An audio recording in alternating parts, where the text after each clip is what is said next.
right, good morning. I'm gonna do an oxygen scenario. So the first thing I'm gonna do is check the patient's chart. I got notified that a patient had come in and it's the dead of winter, and so I'm gonna check on the patient. They said they had placed him on oxygen as soon as they got here, and so I'm just gonna go check to see how they are doing.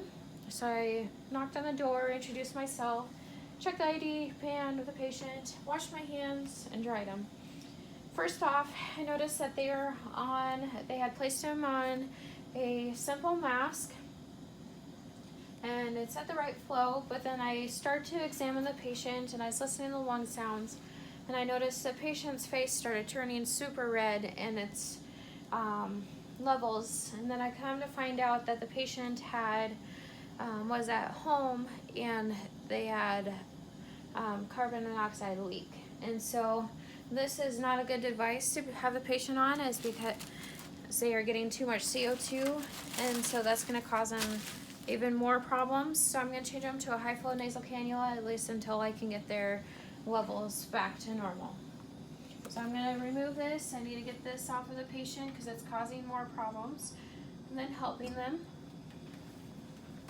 So I'm going to set up this high flow nasal cannula, and with a high flow nasal cannula you can put on a humidity device. That way it does not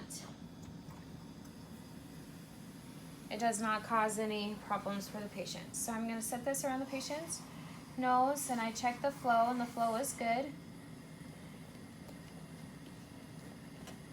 Like that. And then I'm going to reassess the patient. I'm going to always check their lung, everything, the vital signs, make sure their O2 levels are going back to normal. And they had asked for another ABG, and they wanted the ABG done, so we did the ABG, and it's coming back. The levels are starting to level back out, so it's going to stay on them for a little while until they are better.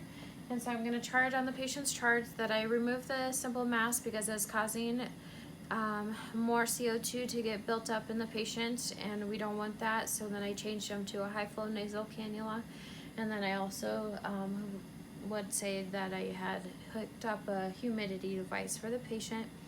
And so I charted everything, washed my hands, but I kept the simple mask just in case if we did need it again, but with this patient I don't think that'd be necessary.